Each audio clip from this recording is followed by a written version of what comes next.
Antes de passar a palavra para o primeiro debatedor, eu gostaria só de contextualizar rapidamente algumas questões e, principalmente, destacar a importância do papel das fundações de apoio para as nossas instituições federais de ensino e instituições científicas e tecnológicas.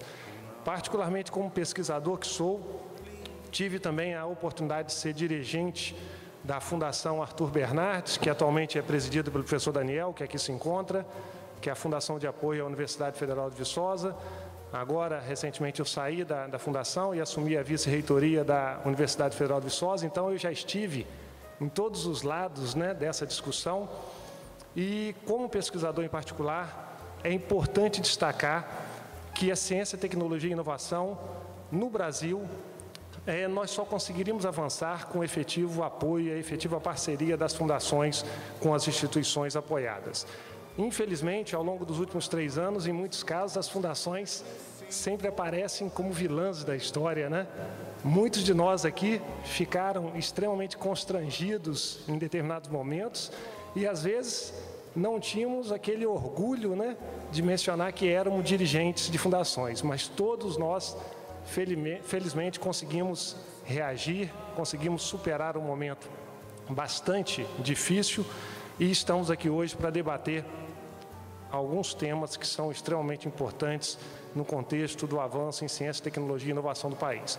Vale a pena destacar também que as fundações de apoio, elas cresceram ao longo do tempo, elas se fortaleceram, basicamente em função da ineficiência das próprias instituições públicas em cumprir o seu grande papel.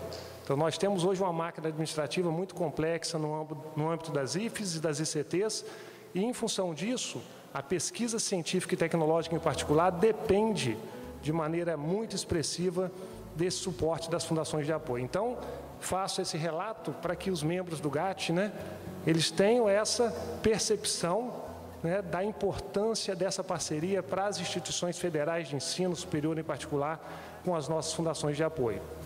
E contextualizando também que até chegar nesse decreto 7.423, nós passamos pela portaria 475, né, de 2008, que foi publicada no âmbito daquelas denúncias que nós tivemos contra uma das fundações.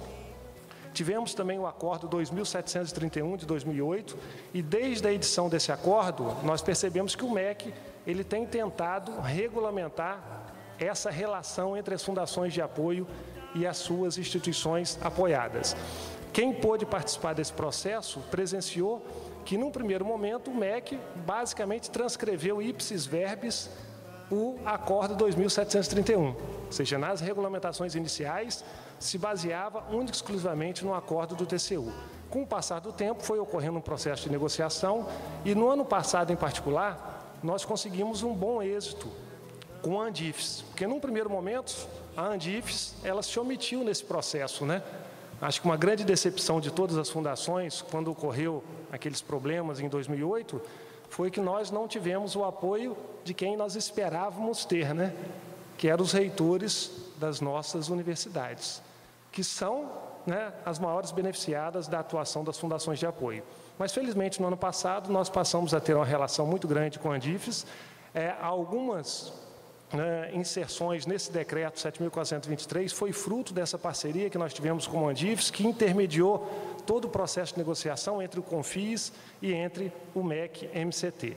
Mas, mesmo assim, nós fomos surpreendidos no final do ano, né, no dia 31 de dezembro, com a publicação desse decreto 7.423, que certamente trouxe uma série de novidades, entre aspas, que não estavam sendo negociadas nem no âmbito do CONFIS, nem no âmbito da Andifes. Mas nós estamos aqui hoje para debater essas questões. E, particularmente, em relação ao GAT, eu só gostaria de deixar claro que uma das propostas, inclusive, que tinha sido negociada no ano passado, é que nós tivéssemos uma nova composição do GAT. A Andifes encampou uma ideia que foi apresentada no âmbito do CONFIS, que o GAT fosse composto por 5 membros, sendo 2 do MEC, 1 do MCT, 1 da Andifes e 1 do CONFIS. Essa proposta não foi acatada pelo MEC e o GAT manteve a sua composição original de 3 membros, sendo 2 do MEC e 1 do MCT, sendo que, tradicionalmente, o MEC concedia uma das vagas para um representante do CONFIES. Mais recentemente, essa vaga, nós tínhamos direito à voz e a voto, essa vaga do representante do CONFIES não mais foi mantida, num primeiro momento sem direito a voto e depois, num segundo momento, sem direito, inclusive, à voz, motivo pelo qual o CONFIES não tem nenhuma representação mais no GAT. Nós só gostaríamos de destacar, só para a gente motivar também um pouco os debates, que na gestão pública moderna, todas as partes interessadas devem fazer parte do processo decisório. Então, o argumento de que as fundações são parte interessada no processo e, em consequência, não podem ter representação no GAT, é um argumento pouco consistente, principalmente num governo democrático como nós temos em nosso país. Basta vermos os conselhos superiores que nós temos nas nossas universidades. Todos os conselhos universitários, conselhos de ensino, pesquisa e extensão, eles têm representação de todos os segmentos da comunidade universitária. Então, essa é uma questão que tem que ser refletida, porque o interesse nosso é o engrandecimento do nosso país, da ciência, tecnologia e inovação, e nesse contexto é que nós acreditamos que existe espaço, sim, para que as fundações tenham uma representação efetiva no âmbito do GAT e de outros grupos de acompanhamento ou de colegiados que, porventura, discutam assuntos relativos a fundações e às universidades do país. Então, para iniciar os trabalhos, nós temos o prazer de apresentar o professor Tomás Haroldo da Mota Santos, que está à minha esquerda. O professor Tomás, ele possui graduação em Farmácia e Bioquímica pela Universidade Federal de Minas Gerais, doutorado em Bioquímica e Imunologia pela Universidade Federal de Minas Gerais e pós-doutorado em Imunologia pelo Instituto Pasteur, Paris. Foi pró-reitor de extensão de 1984 a 1986 da UFMG, diretor do Instituto de Ciências Biológicas de 90 a 94 e reitor da Universidade Federal de Minas Gerais de 1994 a 1998. Atualmente é professor associado da Universidade Federal de Minas Gerais e ele é também o diretor atual do Instituto de Ciências Biológicas. Destaca-se também que ele foi vice-presidente da Andifes em 95 e 96 e foi presidente da Andifes em 97 e 98. Fruto dessa experiência, o professor Tomás, ele hoje é indicado pela Andifes como representante dessa associação no grupo de acompanhamento técnico e tem sido bastante importante para nós termos essa parceria com a Andifes, em particular com o professor Tomás, que tem nos apoiado nas demandas que são necessárias. Então, gostaria de agradecer a presença e passar a palavra para o senhor. Eu quero primeiro dizer que é uma grande satisfação participar desse evento, agradecer pelo convite, que muito me honra, e vou propor uma reflexão sobre o papel das fundações, um pouco vinculando a legislação atual sobre as fundações, as relações das fundações com as universidades, um pouco da minha experiência como professor, dirigente universitário. Eu quero dizer que o meu vínculo com o GAT, eu sou um dos representantes do MEC, indicado pela Andifes. Então, o meu papel ali é um pouco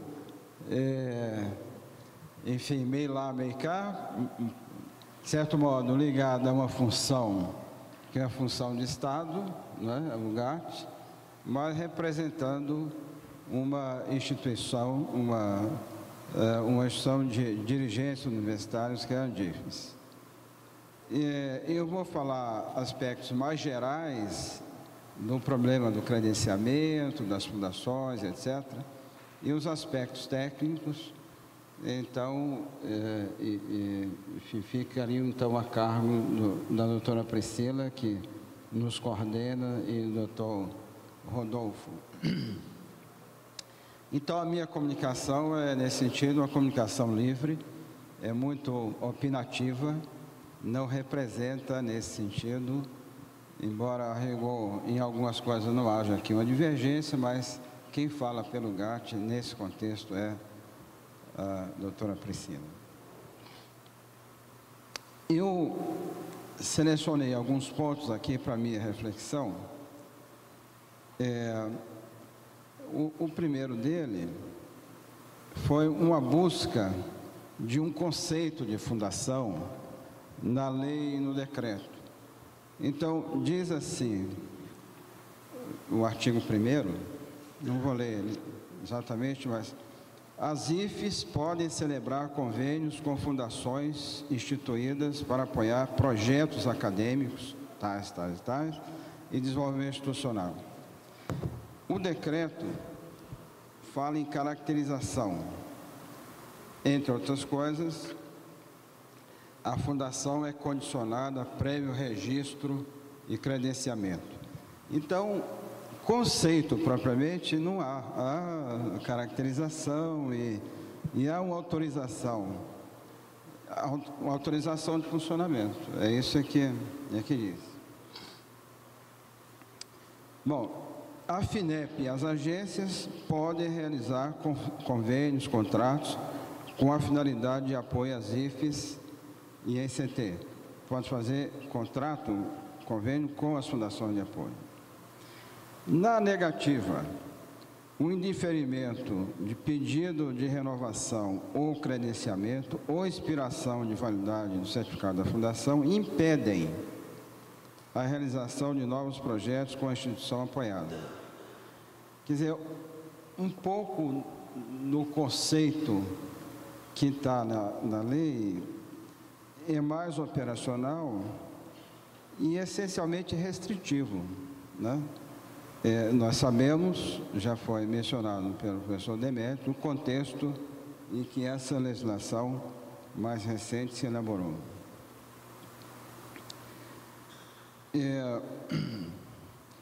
No obstante, a lei, claro, nós não podemos escolher que lei que nós vamos cumprir, ela deve ser observada, deve ser cumprida, mas, na minha opinião, ela é de fato restritiva.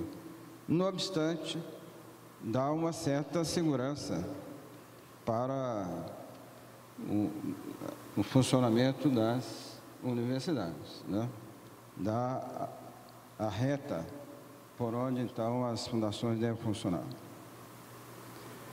Aí, a outra coisa que eu comecei a pensar é o seguinte, mas de onde é que vem isso tudo? E aí me dei a pensar um pouco sobre a origem e os caminhos que as fundações trilharam. Muita coisa eu estou falando de memória, nem tudo eu vivi, mas alguma coisa eu acompanhei, etc. Do que lembro, me corrijam os mais antigos e os que estudam efetivamente as fundações, mas elas surgiram pelos anos 70, com o sentido de agilizar os procedimentos administrativos, principalmente para facilitar a compra de insumos e equipamentos para pesquisa. Isso é do que eu lembro, especialmente da Fundep. No caso da Fundep, tinha também o sentido de facilitar o desenvolvimento da extensão universitária.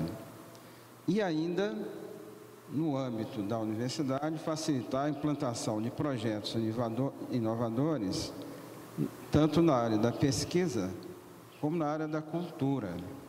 Havia uma ideia de implantação na UFMG de algo parecido, equivalente ao Museu do Homem, e a Fundep seria, então, um dos promotores, agentes desse processo, né? Então, era já uma ideia bem ampla do que seria uma fundação de apoio funcionando em conjunto com a universidade. Assim, desde o início, as fundações foram criadas como instrumentos da autonomia das universidades. Essa talvez seja a ideia que eu gostaria de desenvolver. Quer dizer, o artigo 207, como se lembram, fala que as universidades têm autonomia didática, pedagógica, científica, de gestão, administrativa, etc., etc., para o exercício indissociável do ensino, da pesquisa e extensão. Esse é o artigo 207, depois tem algumas mudanças lá que permite contratar professores estrangeiros, também os institutos de pesquisa, etc. Mas esse é o artigo 207 que, a meu juízo, é muito mais uma meta, né, um norte, do que, nos termos das universidades hoje, uma realidade face à pletora de controles, de regulações, etc., que o Estado brasileiro faz em relação às universidades. Vou dar um grande salto e chego aí por volta dos 80 e vai até mais ou menos 2003. Em ambos os períodos, as universidades eram subfinanciadas e os salários docentes muito baixos. Todos se lembram? Todos nos lembramos de um período de muita atividade sindical, muitas greves, etc. Não sem razão, claro, por causa disso. Então, nessa época, faltavam também, e ainda faltam, servidores técnicos e administrativos para as instituições. Nessa hora, as fundações apoiaram as iniciativas das fundações no sentido da complementação orçamentária e no sentido da complementação salarial dos docentes. Isso foi muito importante, porque, se pensarmos nos docentes, foi um dos mecanismos que permitiram a manutenção nos quadros das universidades federais de um número muito importante de professores que tinham a sua vocação de pesquisador, de professor, etc., e que tinham seus salários insuficientes para o seu próprio sustento. Então, se for fazer um dia a história das fundações, nas relações com a universidade, me parece que esse é um ponto importante a destacar. E, de fato, nesse período, aí, até entre 95 e 2003, coincidente com o período FHC, mas isso é uma mera coincidência, né? As fundações, de fato, garantiram as universidades por subfuncionamento. Faltava dinheiro, então havia de se fazer muito para que a universidade pudesse sobreviver. Os instrumentos mais importantes: a extensão universitária remunerada através da oferta de cursos e a prestação de serviços. A participação no processo de terceirização de pessoal técnico e administrativo, sobretudo para os hospitais universitários, o que prossegue, mas sem isso os hospitais estariam fechados. E o custo disso para as fundações hoje, nós sabemos, é de fato muito elevado, mas é de novo mais uma contribuição importante das fundações. É possível que, por esse processo, aqui e ali, possa ter ocorrido excessos ou impropriedade. Mas o central é que, penso eu, não é papel das fundações financiar as universidades, nem complementar os seus orçamentos. Isso é papel do Estado. O que não quer dizer que as fundações não possam originar recursos para as instituições. E aqui vale pensar no inverso, como as universidades prestam serviços a pessoas, mas até a empresa. Nos 70 e 80, havia a ideia que, sendo a universidade uma instituição pública, ela não podia cobrar. Então, se dava um curso para uma empresa, para funcionário da empresa, isso ia gratuitamente ou a preços simbólicos, etc. O que é que, na realidade, isso representava? Uma transferência de recurso do setor público para o setor privado. Então, a cobrança da prestação de serviço, de um certo modo, passou a ter o sentido, o significado de um ressarcimento. Eu acho que isso, de alguma maneira, está preservado no decreto. Mais adiante nós vamos falar sobre essa dimensão. Aí volto além. Como sabemos, todos os órgãos de controle da administração pública federal manifestaram, todos, ou especialmente o TCU, manifestou restrições às relações IFES-fundações, e é nesse contexto que aparece, então, essa nova legislação. De fato, nós sabemos, é muito difícil hoje ser gestor público, especialmente nessa cultura recente que o nosso país está vivendo, de um certo denuncismo. Quer dizer, o gestor público é, a priori, incorreto, para não usar outras denominações. Então, quem assume função pública, antes de tudo, está assumindo um risco, porque faltou o carimbo no documento, né? Faltou esse controle processualístico, minucioso das coisas.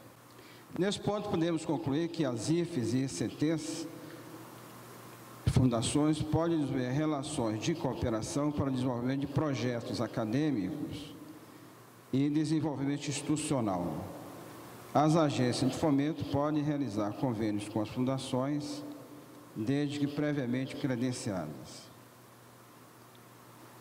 Sobre o credenciamento, a doutora Priscila e o doutor Rodolfo vão falar. Mas eu disse que as fundações são instrumentos de autonomia.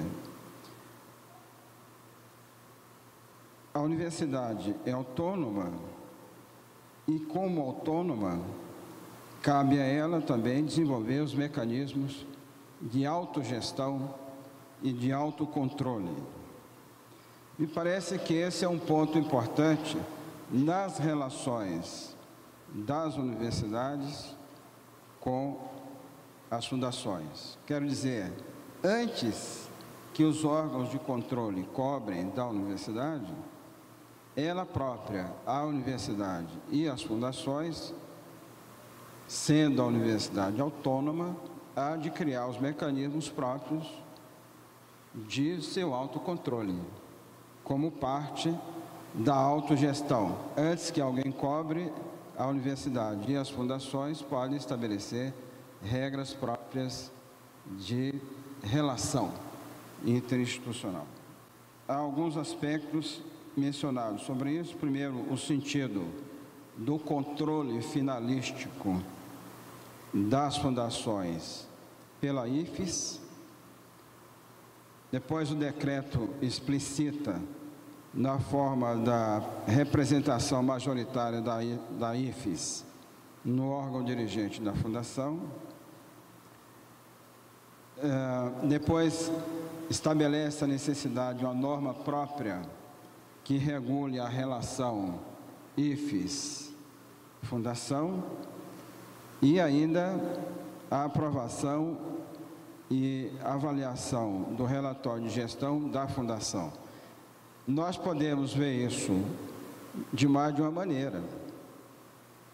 Vista do ângulo da autonomia da universidade, posto que isso se dá no âmbito de uma relação cooperativa, universidade e fundação, me parece que são regras interessantes, digamos assim. Podem levar a aperfeiçoar a relação entre as universidades e as fundações.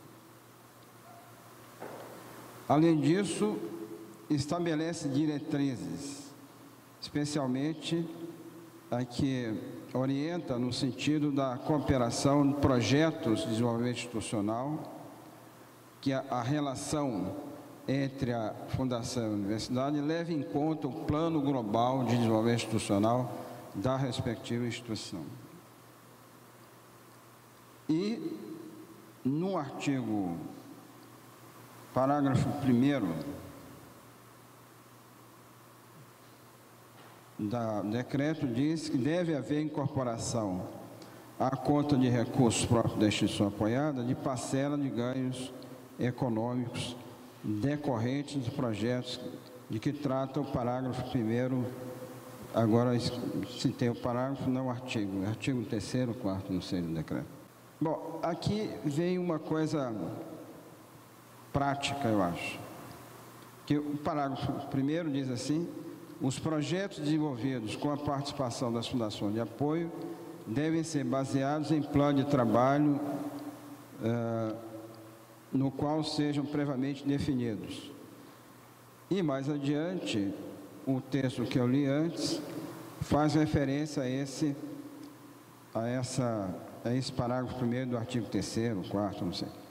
Aqui eu queria lembrar um exemplo da Fundep para o FMG, porque essa transferência de recursos, que às vezes é um problema para o credenciamento, a instituição diz assim, a fundação diz: não transferimos porque não tivemos resultado. Não me parece, eu não sou jurista, mas não me parece que esse é o espírito do decreto. Quer dizer, se uma ação, um projeto feito com apoio da fundação tem algum componente econômico, parte desse componente deve ser transferida à instituição, independentemente de um lucro final da instituição. A Fundação de Desenvolvimento da Pesquisa da UFMG já faz isso desde 1995. No GAT, às vezes mencionam, é a Resolução 1095. O que ela estabelece? Ela estabelece que os processos de extensão, prestação de serviço, etc., etc., devem ser previamente aprovados nos respectivos departamentos e uma parte da receita originária do projeto, uma vai para, claro, tem os custos administrativos da fundação e, além disso, uma parte vai para a universidade, uma outra para a unidade e uma terceira para o respectivo departamento acadêmico. Tenha ou não lucro, não é lucro que fala, é superávit, a Fundep religiosamente, cada mês, transfere esses recursos para a universidade. Então, é uma maneira que, no âmbito da autonomia da universidade e na relação cooperativa entre a universidade e as fundações, isso pode ser resolvido, né? Eu acho, com benefício recíproco. Essa questão do desenvolvimento eu já estou concluindo, mas essa noção de que a universidade deve ser apoiada, levando em conta seu plano global de desenvolvimento institucional, sugere, a meu ver, uma relação mais intensa, mais próxima, mais profunda entre as fundações e as universidades. Tem um escritor mineiro, acho que foi ele que disse assim, Ivan Ângelo, diz mais ou menos assim: em Minas, entender logo já é tarde demais, melhor mesmo é se antecipar. Então,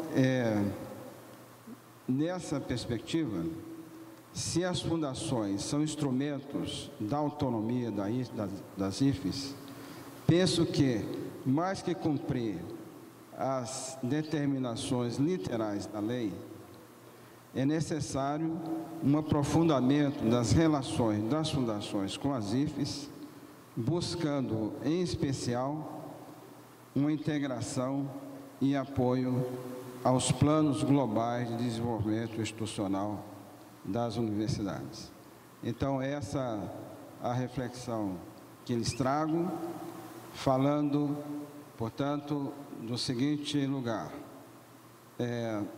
As fundações são fundamentais para o desenvolvimento das universidades e as universidades, acho que partilhamos esse sentimento, são fundamentais para o desenvolvimento da cultura, do desenvolvimento econômico, enfim, o desenvolvimento da nossa sociedade, do nosso povo.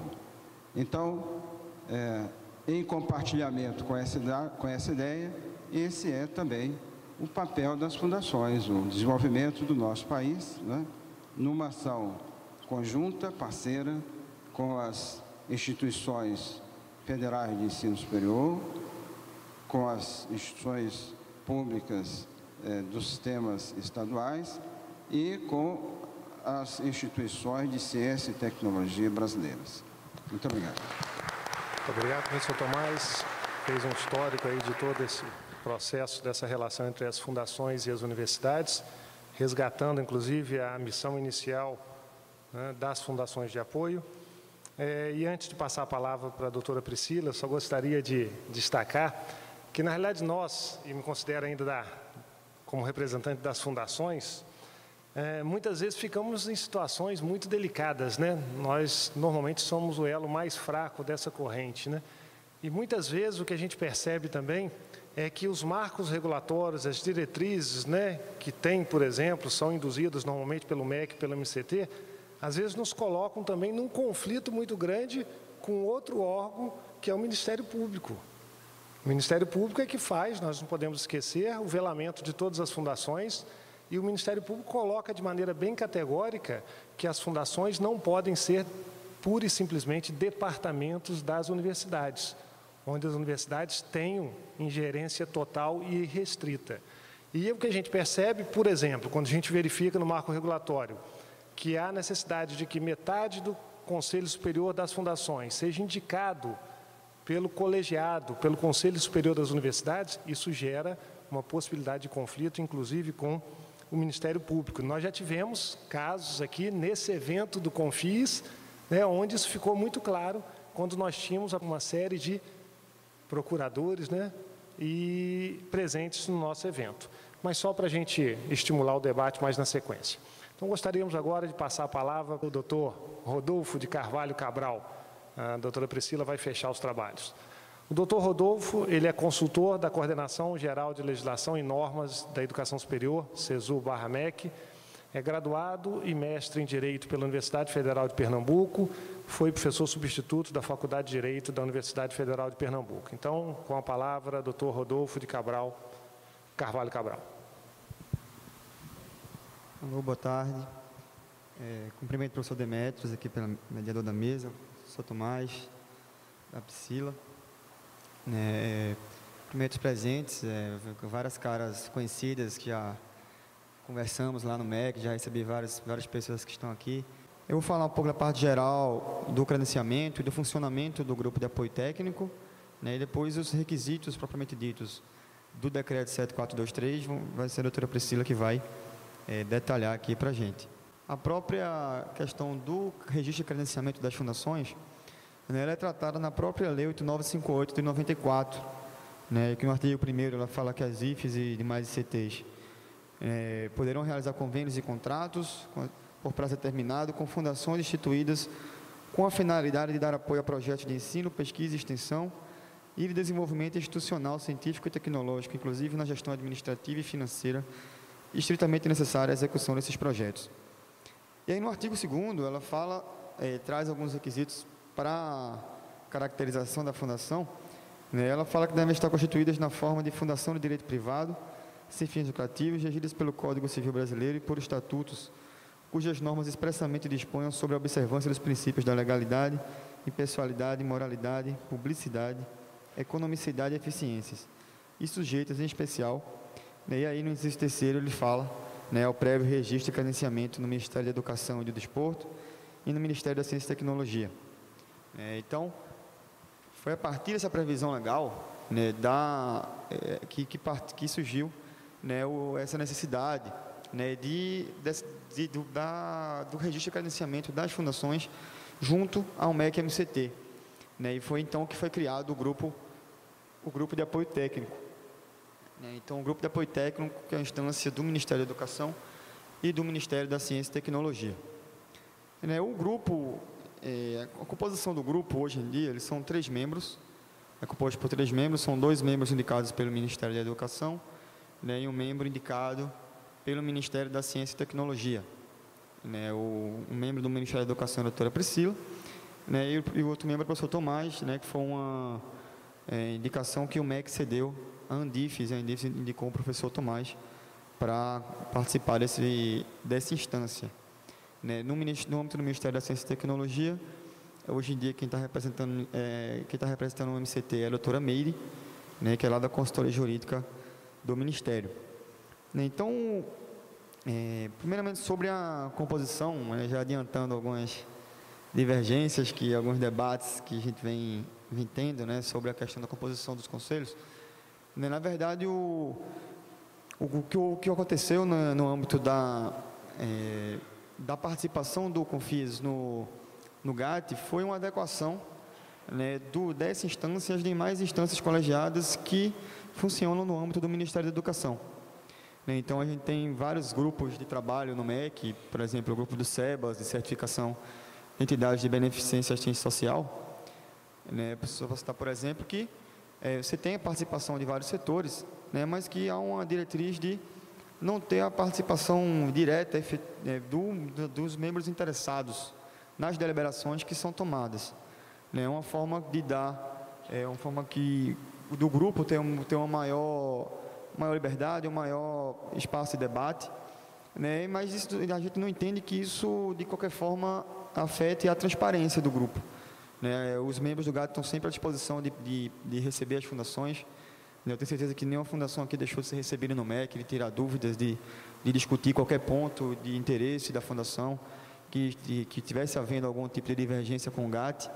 Da mesma forma, as atas do grupo são publicadas na internet. Então, mas a gente vai conversando e a ideia é ter um grupo que tenha total transparência e que não haja qualquer tipo de mal-estar, né, na relação com as fundações, na relação com o CONFIES, né, e que o grupo está sempre aberto para conversa, para debate, para eventuais dúvidas, né, e divergências que qualquer fundação ou o próprio CONFIES tenham, né, com os debates, com as deliberações do grupo.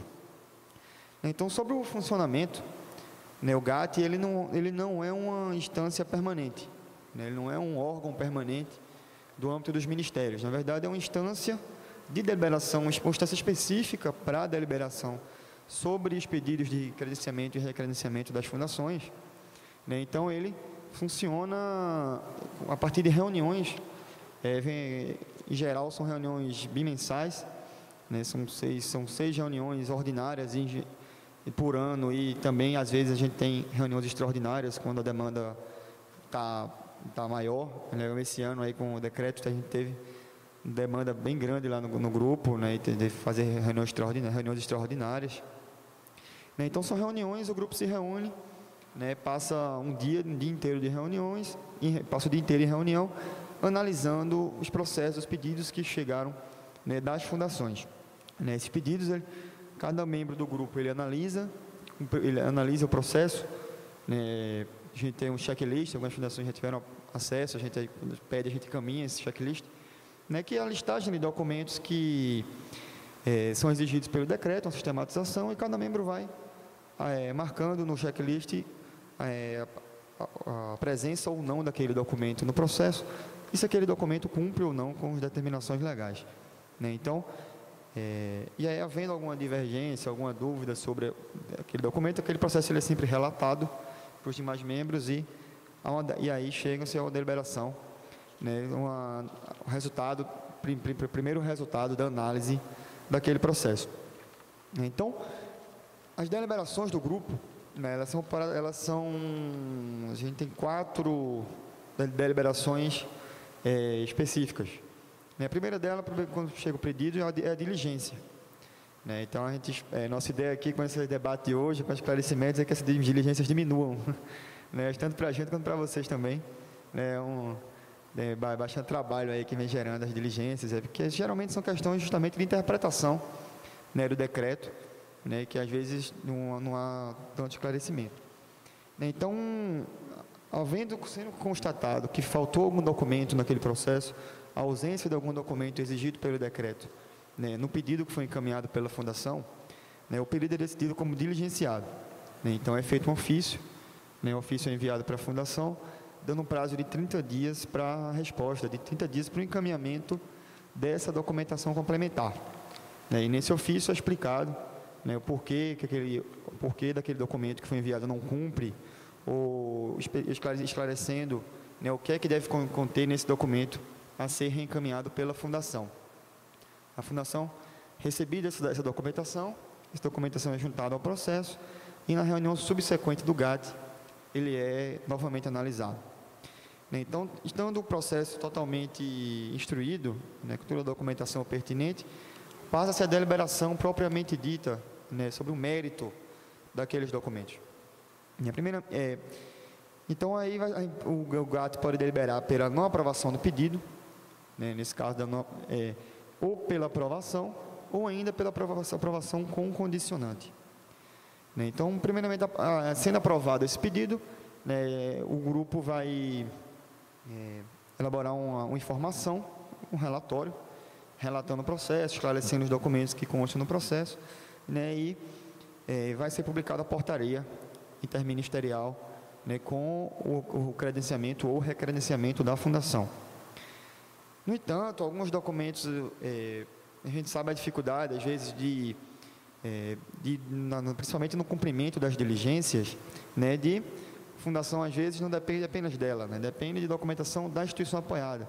Na verdade, tem a universidade, a gente sabe a dificuldade que tem para realizar os conselhos universitários e para deliberar especificamente sobre aquele tema. Então, o grupo ele aceita determinados documentos, nos quais a comprovação da universidade seja feita pelo próprio reitor, ad referendo do conselho. E aí, nesses casos, quando documentos que o decreto exige que sejam do Conselho Superior, eles são apresentados mediante uma declaração do reitor, então esses documentos são aceitos, e o GAT concede um prazo de 60 dias para que a Fundação reenvie, na verdade, esse documento, com a ata da instituição, a ata do Conselho Superior da instituição apoiada, aprovando aquelas informações, atestando aquelas informações que foram encaminhadas. Então, esse é o credenciamento com condicionante. Então, é feita a portaria, na própria portaria, você tem essa disposição, que aquele credenciamento é condicionado ao encaminhamento no prazo de 60 dias daquelas determinadas informações, e recebendo esse documento, consta na ata do grupo, é publicado na ata do grupo que aquela Fundação cumpriu a condicionante estabelecida na portaria de credenciamento ou de recredenciamento. E aí, no caso da não aprovação do pedido, são pouquíssimos casos nos quais o pedido não é aprovado, apesar das fundações reclamarem tanto aí do GAT, foram pouquíssimos os casos são raros realmente os casos que realmente não foram aprovados. Os casos que a gente tem que não foram aprovados foi que realmente ou a Fundação nunca cumpriu a diligência, ou eram questões legais, estatutárias, alguns impedimentos, mas os casos foram raros de não aprovação. Mesmo assim, no caso de não aprovação, é aberto o prazo é aberta a possibilidade de recurso da Fundação. Aí, no caso, o recurso ele vai para o GAT. O GAT pode fazer uma reanálise daquele pedido e alterar a deliberação, acatar, mas aí mantendo encaminhados, no caso de uma fundação de apoio a um ICT, esse recurso é encaminhado ao secretário, o secretário responsável da CEPED lá no MCT, e no caso de fundação de apoio às IFES, para o secretário de Educação Superior do MEC. né, para a deliberação final sobre esse pedido, né, e aí tem encerrada a fase administrativa, né, do procedimento das fundações de apoio. Então, no funcionamento do grupo, né, na verdade, é feita análise documental. Né, muitas vezes o grupo não tem condição de entrar no mérito dos projetos desenvolvidos pelas fundações, né, no mérito das informações que constam nos relatórios de gestão, né, até porque o papel do grupo não é fiscalizar, né, esse é o papel do Ministério Público.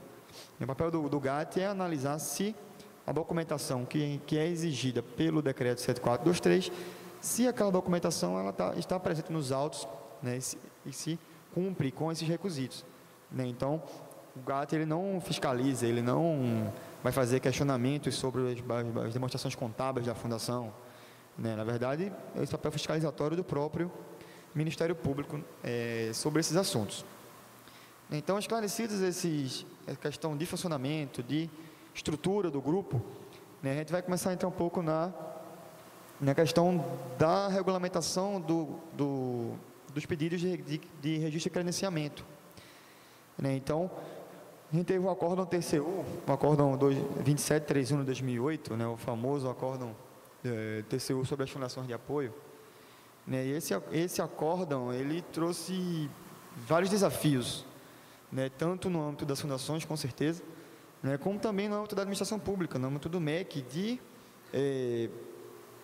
conseguir cumprir as determinações do TCU, as recomendações do TCU, né, e, de certa forma, regulamentar melhor a questão para evitar, né, determinadas irregularidades que foram praticadas, né, por minoria de instituições, mas que no TCU analisa, ele na verdade, ele determinou de uma forma geral para todas as fundações. Então, gerou esse desafio tanto para o MEC, para o MCT, quanto também para as próprias fundações, né, de se adequar a essa determinações, a essa caracterização que o TCU fez da conjuntura das fundações de apoio. Né, então, no acórdão TCU, nesse acórdão, ele tem várias determinações para o MEC no sentido de regulamentar a relação das fundações com as IFES ou os ICTs. Então, eu coloquei como exemplo esses pontos do acórdão, né, que são determinações expressas ao Ministério da Educação. Então, muitas vezes as fundações ligam lá para a gente, eu falo, porque vocês estão exigindo muita coisa, vocês isso, vocês aquilo, a gente responde, não é o MEC, né? O MEC não é tão vilão tanto quanto colocam, né? A gente está, na verdade, esse desafio de cumprir as determinações do TCU. Né? Então, essa regulamentação do decreto 7423 é no estrito cumprimento das recomendações do TCU, né? E justamente no desafio de fortalecer, né, fortalecer e institucionalizar cada vez mais essa relação das universidades e dos ICTs com as fundações de apoio. Né? Então, na verdade, como a gente tem hoje em dia uma regulação bem mais restrita, né, bem mais rigorosa sobre essa relação, né, a gente tem também uma valorização da relação das fundações. Né? As fundações que cumprem com essas determinações, a gente tem certeza que são fundações que são fundações regulares, que são fundações que cumprem com o seu papel, né, e que têm grande importância no desenvolvimento da pesquisa, da extensão, né, e desenvolvimento institucional das IFES e ICTs.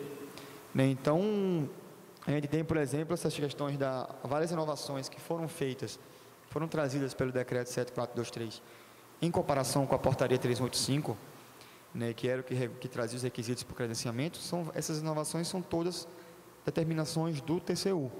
Então, foi uma forma que se buscou para evitar que o TCU restringisse ainda mais, né, a relação das fundações com as instituições apoiadas.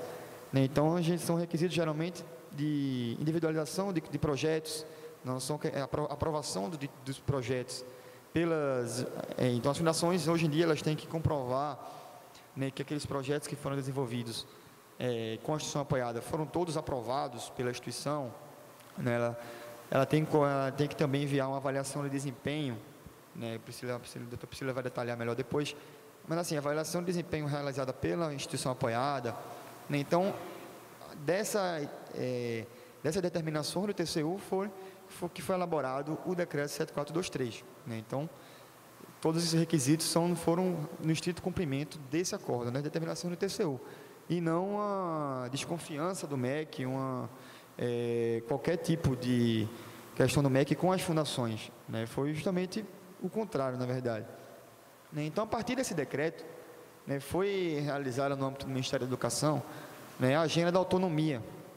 A Agenda da Autonomia, né, ela foi um grupo de trabalho que foi criado no âmbito do MEC, né, que em cumprimento a esse decreto e várias outras questões, né, que foi criar instrumentos de valorização da autonomia orçamentária, autonomia institucional da universidade, né, essa nome o professor Tomás falou tão bem.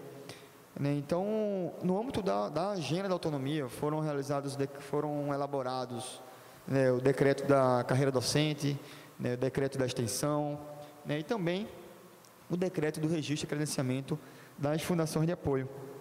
Então, esse decreto foi resultado da Agenda da Autonomia, né, que a Agenda da Autonomia foi um espaço de diálogo, um espaço de construção, que teve a participação efetiva do TCU também, uma participação da CGU, né, de forma a garantir a autonomia orçamentária institucional das universidades e também de tratar essa questão das fundações de apoio, né, justamente nessa concepção de que as fundações são os instrumentos de autonomia das universidades e dos ICTs.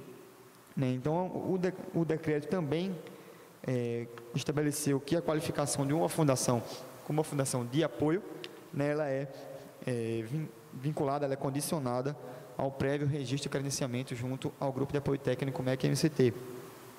Né, então, e aí ela coloca justamente que a fundação credenciada como de apoio visa dar suporte a projetos de pesquisa, ensino e extensão e desenvolvimento institucional, científico e tecnológico de interesse das instituições apoiadas, e primordialmente ao desenvolvimento da inovação e da pesquisa científica e tecnológica, criando condições mais propícias a que a instituição apoiada estabeleça relações com o ambiente externo. Então, o decreto ele traz essa ideia, né, do papel da fundação, né, do papel e da importância da fundação, né, junto às instituições apoiadas. Né, e o espírito do decreto, né, é justamente da vinculação, de vincular a fundação com a instituição apoiada, né, que garantir que, de fato, a fundação ela seja um instrumento, né, ela tenha sua autonomia, mas que seja um instrumento de fomento da pesquisa de tecnologia da instituição apoiada, né, que é o próprio papel da fundação de apoio. Né, então, o espírito do decreto é esse.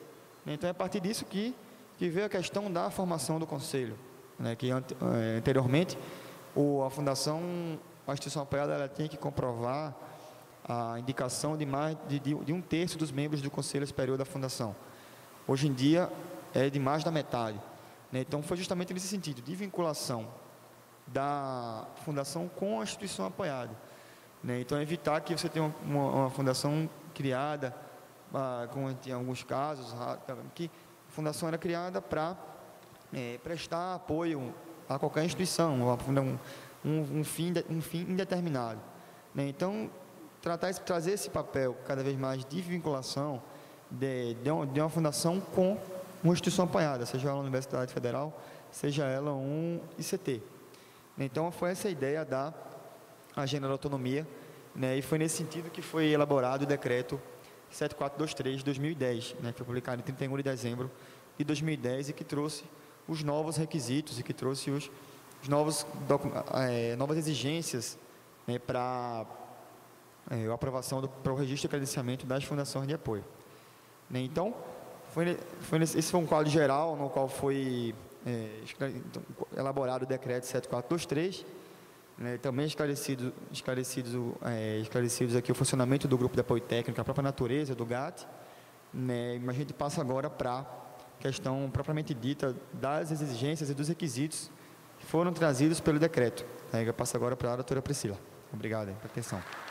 A doutora Priscila Cândido Briaco de Oliveira, ela é coordenadora geral de legislação e normas, representante do MEC no GAT, é graduada em Direito pela USP, mestre em Direito Internacional Público pela Universidade de Paris e Sorbonne. Com a palavra, então, a doutora Priscila. A mim me coube a parte mais técnica aqui, então eu queria passar com vocês, na verdade, os requisitos que o decreto 7423 traz, né?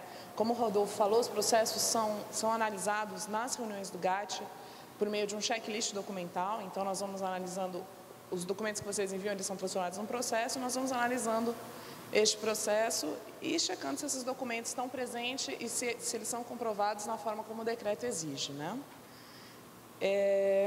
Eu vou passar aqui com vocês, inclusive na forma como está feito hoje o nosso checklist. Então, essa é a ordem, inclusive, que a gente está conferindo esses documentos hoje. Primeiramente, nós fazemos uma análise do Estatuto da Fundação. Em geral, esse item não costuma ter problemas, onde tem que ficar claro para a gente a finalidade não lucrativa e o exercício gratuito dos membros do Conselho. Aqui eu vou fazer um pedido, que acho que é de todos os membros do GAT, se as fundações puderem marcar esses artigos nos estatutos, facilita enormemente o nosso trabalho. E o segundo requisito que nós observamos é a regularidade fiscal das fundações de apoio. Aí vocês têm todas as certidões, né? A certidão previdenciária, FGTS, Fazenda Estadual, Fazenda Federal, inscrição do CNPJ. Um questionamento muito frequente é com relação à validade dessas certidões. Quer dizer, essas certidões muitas vezes têm validade mensal, as reuniões do GAT são bimensais, então às vezes as certidões já estão vencidas quando ocorre a reunião. Obviamente a gente tem levado isso em consideração, tá? Acho que raros são os casos de fundações que são diligenciadas porque a certidão venceu, a certidão foi protocolada, o processo foi protocolado com a certidão vencida. Esses são os casos que, eventualmente, a gente está exigindo uma nova certidão. Tá? Em geral, a gente leva em consideração que o processo é protocolado numa data e muitas vezes ele é analisado só 2 meses depois, né?